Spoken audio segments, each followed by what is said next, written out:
This is why you should never leave your phone on silent. Once there was a woman who came home late from work and realized she didn't have her phone with her. Thinking she must have lost it, she picked up her home phone to call her own number. But when someone finally picked up, all she heard was low breathing noises on the other end. "Hello, can you hear me?" she asked. Still, there was no answer, but the breathing got even heavier. "Hello?" she asked again. And this time she heard the voice of a man on the other end. The voice said, "I hear you," and then he hung up. The woman kept calling her own number, trying to find out where her phone might be. But eventually, after getting no answer, she gave up. And this is where everything went wrong. Later, she decided to go upstairs to her bedroom. And as soon as she opened the door, she felt chills go down her spine. Placed perfectly in the middle of her nightstand was her phone. And as she reached for it and saw that it was on silent the entire time, she heard that same heavy breathing noise again. Follow for more.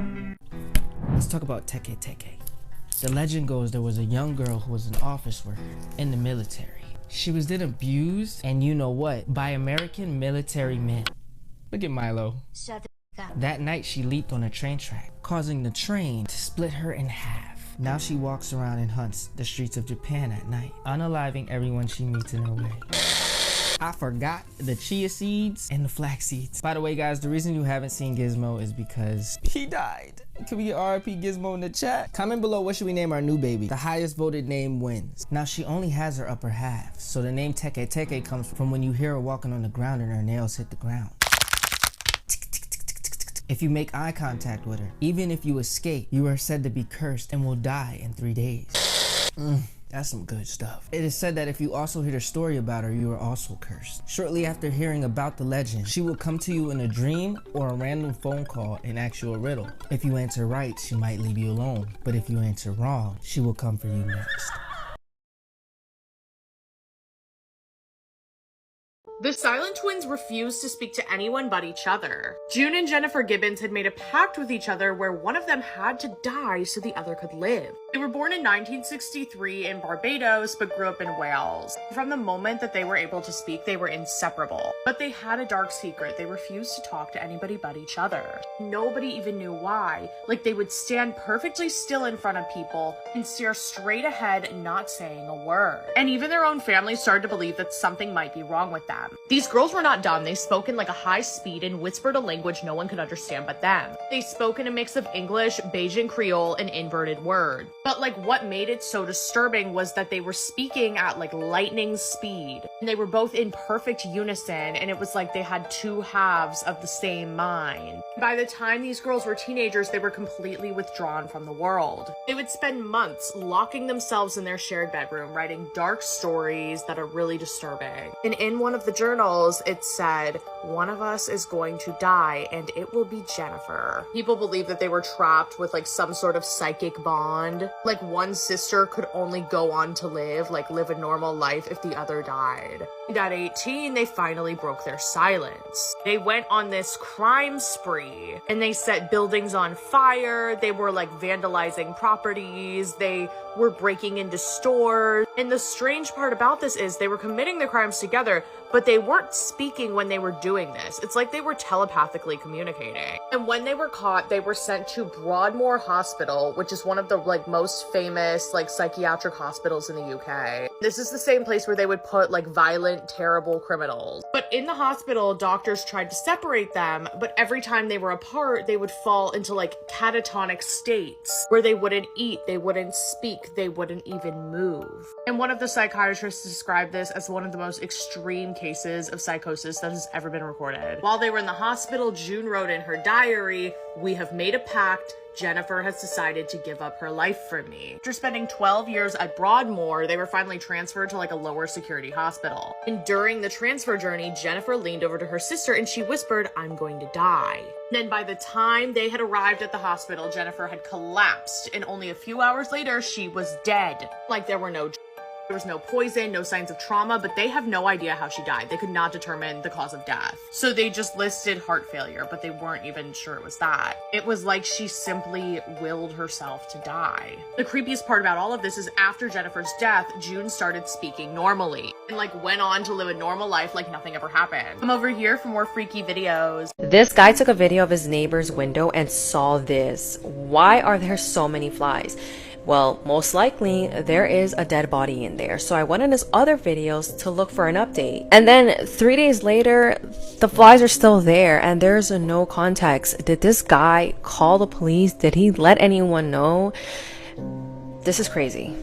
She fell to death in front of her son while she was trying to take a selfie. This is absolutely heartbreaking what happened here, and honestly, no selfie is worth risking your life for. On the 30th of August, this absolute tragedy unfolded. Now, Elizaveta Gushchina was a 45-year-old mum of two who happened to be celebrating her birthday in St. Petersburg. Now, she was a total adrenaline junkie. She loved doing like wild, crazy stunts. She loved extreme sports and just pushing the limits and doing crazy things. She actually decided to do a crazy bungee jump as like a birthday treat for herself. And honestly, this thing is like my worst nightmare. You could not pay me enough money to do that. But some people seem to just really enjoy doing this kind of stuff. And she did do the bungee jump that day. Her 22-year-old son was actually stood with her while she did the incredible leap. She was really, really brave, and she was actually taking a selfie after the fact just to kind of like celebrate the occasion. Horrifically, when she tried to take a step backwards and take the selfie, she lost her footing, and I've seen it reported that like it was slightly slippy, and she fell off a 90-meter high platform. Now, I believe either her safety harness wasn't actually attached at that point, or it wasn't like set the right length in order to save her, and she ultimately hit the ground.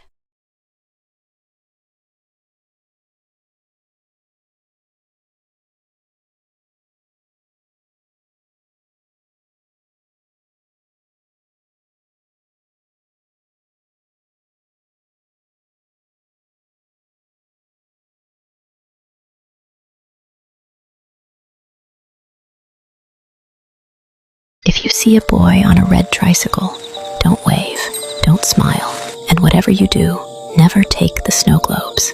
It was late September, just after 9 p.m. I was walking home when I heard the squeak of a tricycle behind me. A boy, maybe 10 years old, rode past and stopped at the corner. Pale skin, messy black hair, old sweater. In the tricycle's basket were snow globes, maybe a dozen, no price, no sign. "You want one?" he asked quietly.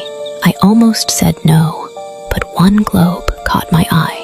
It had a tiny house inside, my house, same porch, same mailbox. Even the light in my bedroom window was on.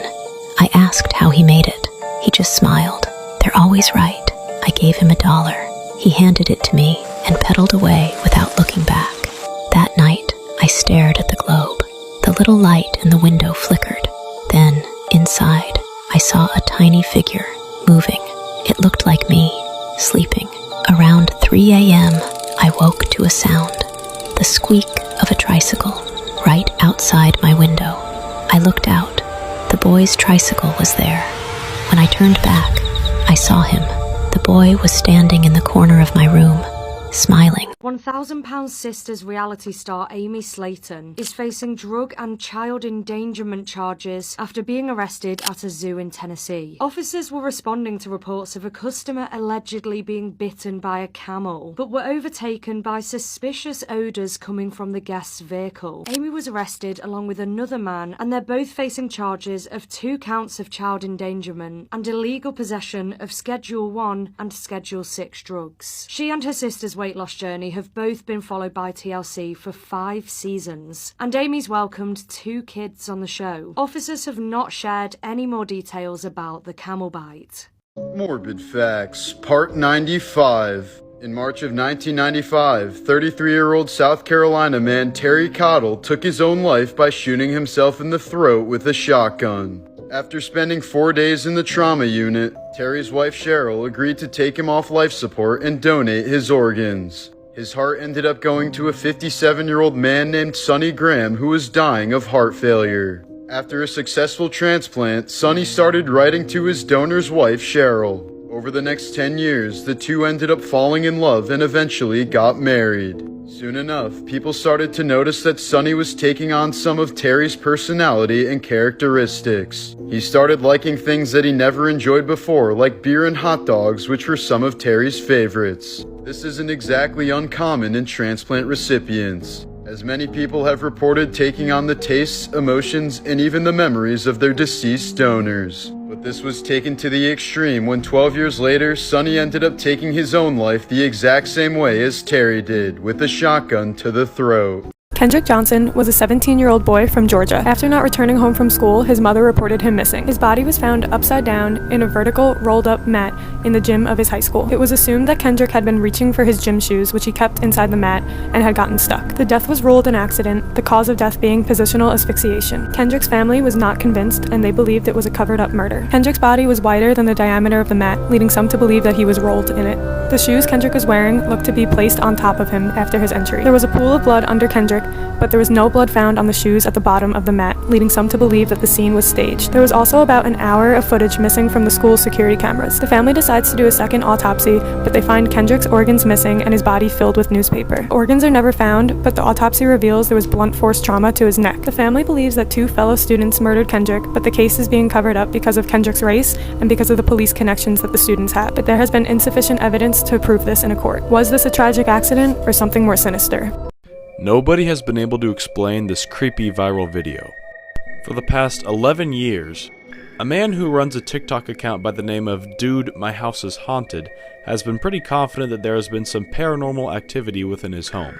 He claims that ever since his wife passed away, there have been some strange and unusual things going on.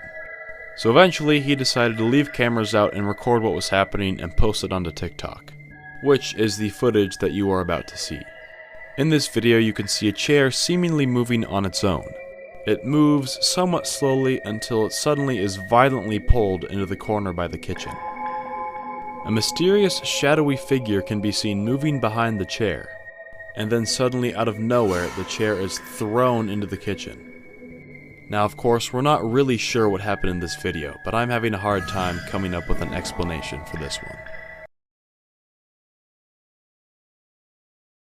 A prison officer from Birmingham has been sent to prison herself for having an intimate relationship with a prisoner. Shania Begum is 25 years old. She'd been working in HMP Birmingham since 2018.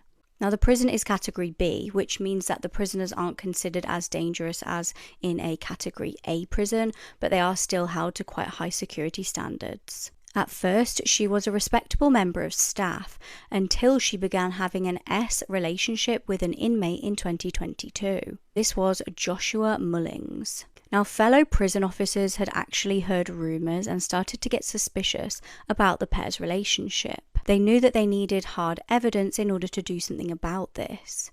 They therefore installed small security cameras into cupboards. Now, this actually did enable them to catch the pair engaging in S activity. On the 3rd of October 2022, she was arrested. Although she did express remorse for her actions, she was given a 16-month prison sentence herself. The mom who was walking her dog and vanished into thin air in broad daylight has been missing for 6 days now. Here is everything we know so far. On Friday, the 27th of January, 45-year-old Nicola Bulley parked her car at her daughter's primary school, St. Michael's on Wire. This was sometime before 9 a.m. Then she dropped off her 6 and her 9-year-old for school before she took her dog Willow on a walk just up the road.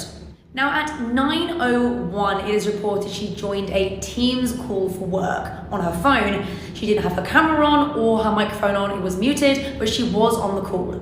Now at 9:15, she was seen walking east up the River Wire towpath, which as you can see is just up from the school. 9:15 in the morning, broad daylight. Then again at 9:20, she is also seen again by a man in his 70s who was walking a white fluffy dog. Now, this is where things get mysterious. At 10:15, her dog Willow was found loose. No lead, no harness, and it's reported he was really agitated when he was found. But crucially, the dog was not wet, indicating that at no point had he been in the river. Now, the witness who found the dog also found something crucial. Just up the towpath was a bench. Now, on that bench was the dog's harness, the dog's leash, and Nicola's phone. Now, Nicola's phone had not disconnected from the Teams call at this point. It was still on, still connected, and still live. Where was Nicola? Now, in between the time of the dog being found and at 10:30 a.m., the local primary school that her daughters attend were alerted that the dog had been found loose. That's when at 10:30 they rang her husband Paul to say, "We found your dog without Nicola." That was when alarm bells were raised for her husband, and he ultimately called the police. This whole event unraveled 6 days ago now, and we have had air efforts, land and water searches, yet nothing has come to light or any clues about what happened to Nicola. It is like she has vanished into thin air on a safe path near a school in broad daylight. As we are wrapping up day 6 and tomorrow entering day 7, police are relentlessly searching and asking for any witnesses to come forward. We will be updating you on all the latest. Stick with us.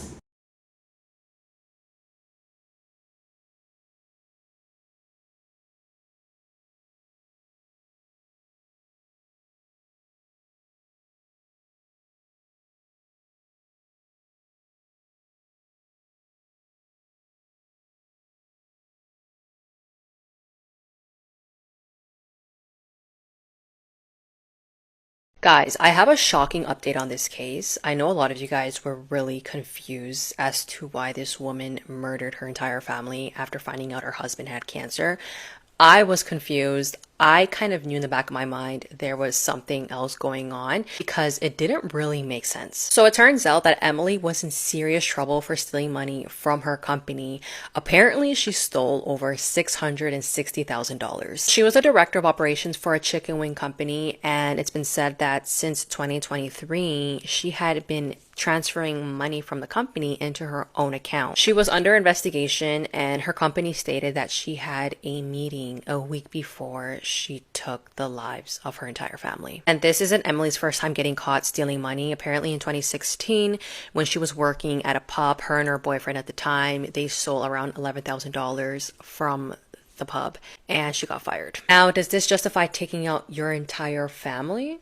Absolutely not, but I think it does answer some of your questions. She definitely felt the pressure of her husband not being around in the near future and how that would impact her financially. But also, she knew that she was most likely gonna go to prison for stealing this money. And anyone who's gonna defend her and say that, well, she stole this money because her husband had cancer and she needed the money, well, apparently she started stealing this money way before she found out her husband had cancer. This woman killed her daughter by feeding her Mountain Dew.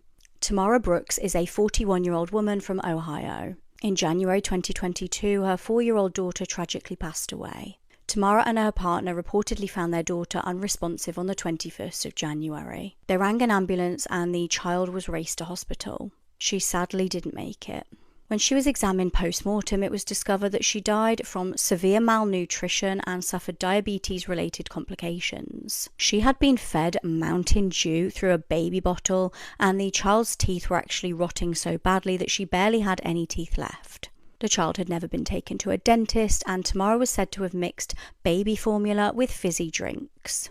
Tamara pleaded guilty to involuntary manslaughter and has been sentenced to 9 years in prison. The child's dad, Christopher Hobe, has also been charged with his daughter's death. He will be sentenced next month. Horrifically, this is not Tamara's only child, and certainly not the only child to have suffered in her care. Her son fell into a coma when he was 4 years old from undiagnosed diabetes. Tamara then failed to take him to follow-up appointments with doctors.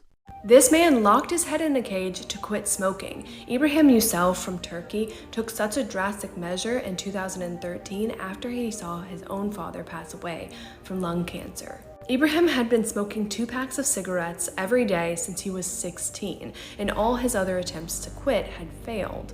So this time he used copper wire to build a cage around his head that stopped him from physically putting a cigarette in his mouth. And to ensure he didn't cave, he gave the key to his family.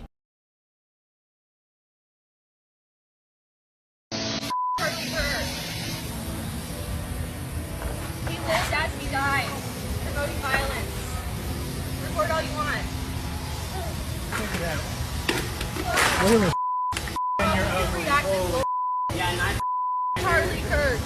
Charlie Kirk. Killer in season 11 of American Horror Story is inspired by a very real case. If you're a Forensic Files fan like myself, then you started to connect the dots. In 1991, a sanitation worker is collecting trash along the New Jersey Turnpike when he picks up a bag so heavy he decides to look inside. When he opens the bag, he finds a human head. Police then arrive on scene and they begin to find more bags of body parts. The body was severed into 7 pieces: 2 arms, 2 legs, upper torso, lower torso, and head. There was ligature marks on both of the victim's wrists suggesting that he was tied up. In one of the bags they find latex gloves, a blood-stained bedsheet, a saw, and a shower curtain, suggesting that this was most likely done in a residence or a hotel. In another bag was the victim's wallet, so there was no indication to try to hide the victim's identity, making it clear that the victim was 56-year-old Thomas Mulcahy, an executive who was in New York on a business trip. He was married for 33 years, he had 4 kids, and the youngest being 18. When the medical examiner reviews his body, it's clear that he was dismembered, but before that he was stabbed. And that the bags and body parts were carefully washed before being dumped. This, of course, was to remove the evidence, but this also told police that this was a very personal act because the killer was then taking care of the victim even in death. Police then trace his credit card activity, and they see 2 days before his murder, he withdrew $200 at 11:15 p.m. They go to look at surveillance, and of course the cameras are down, so they have nothing to work with. Although witnesses recall seeing Thomas at an upscale gay bar in Manhattan called Townhouse. Witnesses recall that he was clearly very intoxicated, and that he also was speaking with a white male with brown hair. No one could remember if the two actually left together. Based off eyewitness accounts, police issue a deposit sketch, and nothing comes up.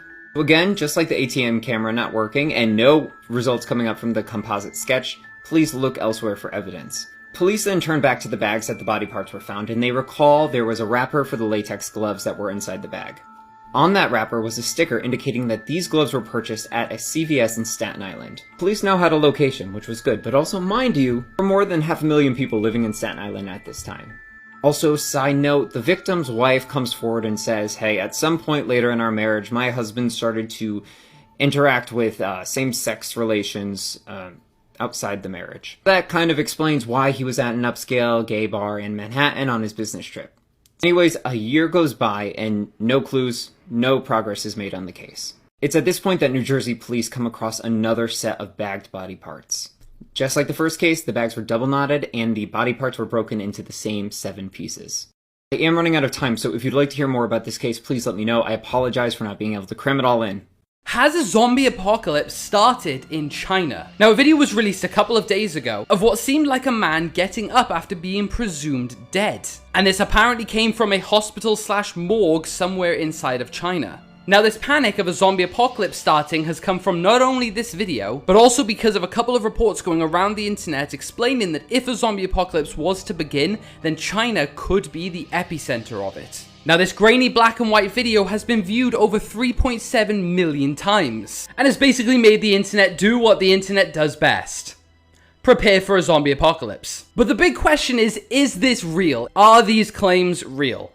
Probably not. But then again, the 2020s have been a bit fucking crazy, so who knows? Now, this video was all that apparently came out, but if anything else is to happen, I will let you know. Now, quickly send this to someone who you would want in your zombie apocalypse group, and let me know how long you think you'd survive. Elon!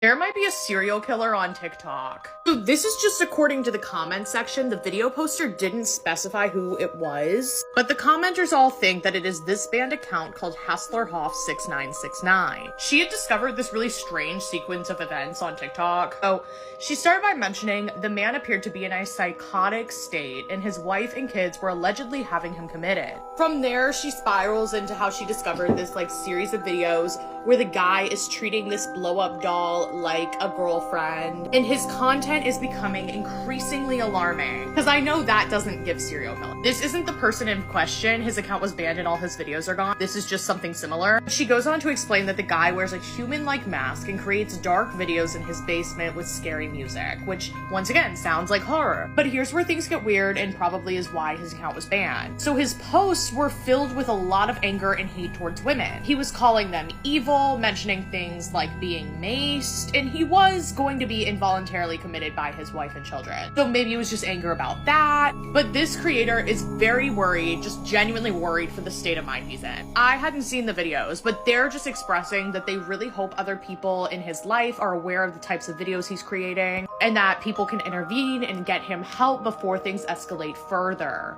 Over here for longer videos.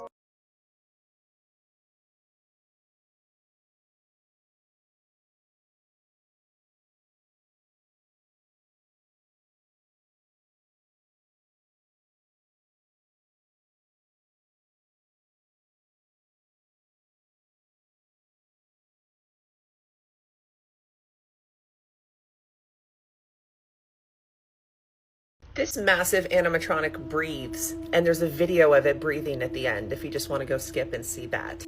It's 30 feet long or 10 meters long, and don't get me wrong, it's absolutely gorgeous. However, I would be terrified to go near this thing. Once again, my account is about megalophobia and creepy things that I find creepy. But yeah, this thing is absolutely massive. Look at it compared to those two people up there. Also, damn girl, for free? It's an installation that's in London this month, and I think it's going to be there next month too. Maybe I'll actually go look at it because I am going to London next month. But it's in front of Somerset House, which is like an art kind of gallery place. But the fact that it breathes creeps me out so bad. Like, I'm just waiting for it to like break that glass and like escape and just like pummel people. Like, I'm going to be ready to fight. It's by an artist called Tai Shawnee, and it's called The Spell or The Dream, and she's sleeping, and I'm just waiting for her to wake up and wreak havoc. Watch this video of her breathing and let me know how you're feeling, and would you go near this thing?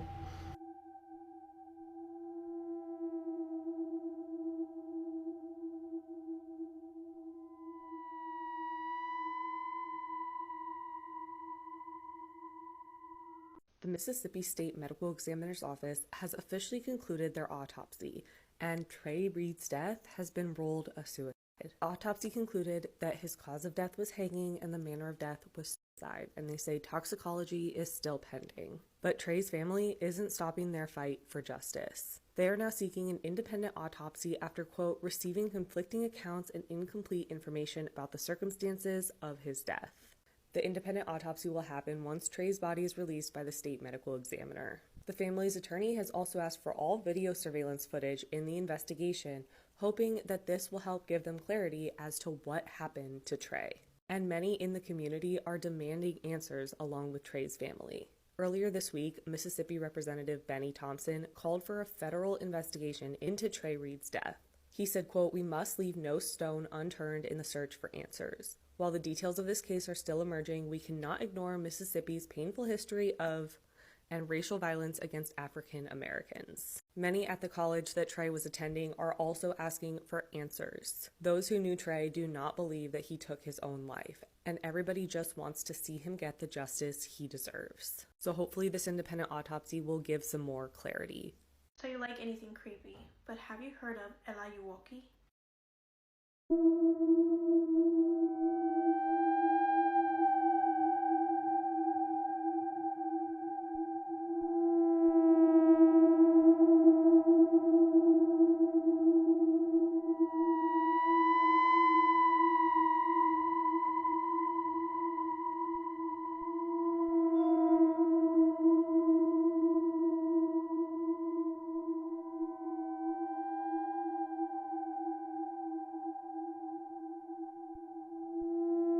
In 2012, a YouTube channel named Thomas Ringstorff posted a series of videos under the name Michael Jackson dedicated to showcase an animatronic inspired by Michael Jackson. This animatronic was named Ayuwoki, aka El Hihi. His creation was to honor Michael Jackson during his Thriller era. This video became so popular that in 2019, a gaming studio called Deadly Crow Games made a video game called Escape the Ayuwoki. Now, I don't know about you, but this video is just so creepy and I cannot imagine having this animatronic in my home.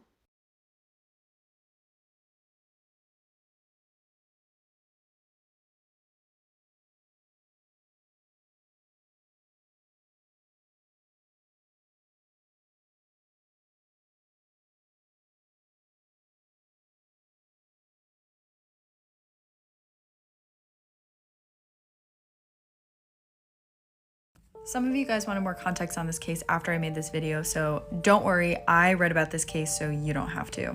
So this is Seth Welsh and Tatiana Fusari, and they're conservative Christian parents from Michigan who in 2018 let their 10-month-old daughter starve to death, and apparently didn't think there would be any consequences for that. In a pretty ridiculous 911 call, Tatiana called 911 at 10 a.m. the morning after she put her daughter down at 3:30 p.m., saying that she was unresponsive and she thought she was dead. But she also tells the 911 operator that she called her lawyer before calling the 911 operator, which is so sus. Also, who puts their baby down at 3:30 p.m. and doesn't check on them until 10 o'clock the next morning? Seth, the dad, also was notorious for believing in survival of the fittest. He didn't think that children should be vaccinated because he thought everyone that wasn't strong enough should die. And he apparently didn't think that his daughter would grow up to be strong enough to work on their farm and therefore wasn't feeding her. Tatiana knew something was wrong with her daughter, but she refused to call a doctor because she didn't trust the medical institution and for religious purposes. Anyways, both of them got life in prison, Seth without parole, and Tatiana has to do at least 25 years. Also, this is what their faces looked like when they found out that for starving a baby, you get life in prison.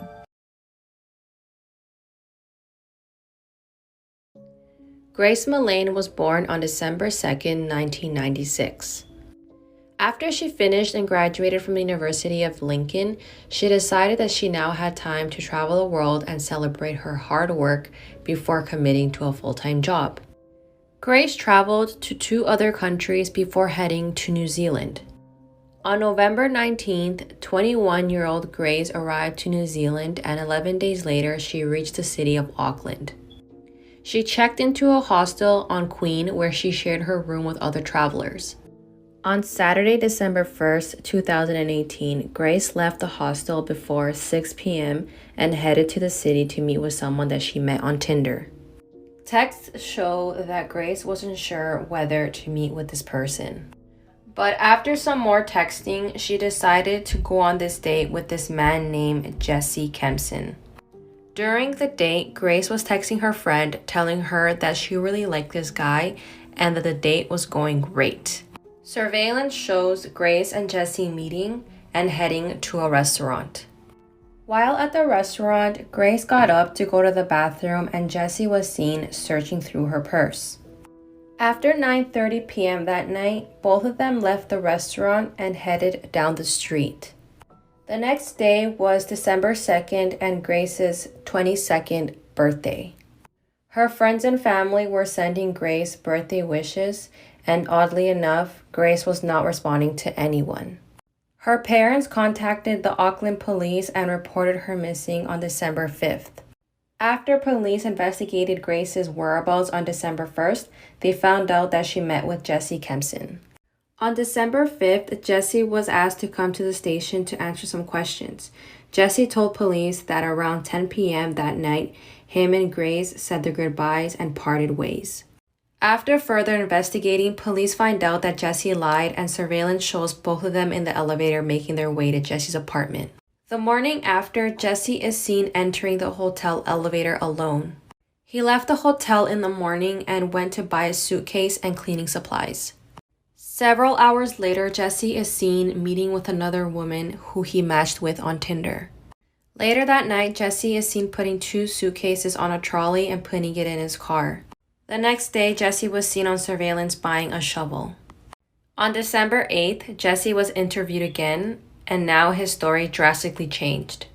He now claimed that they went into his hotel room and started having sex, and that she asked him to hold her throat and he then blacked out. He told police where he buried her body, and after an autopsy was done, they concluded that she was strangled. Jesse was sentenced to life in prison.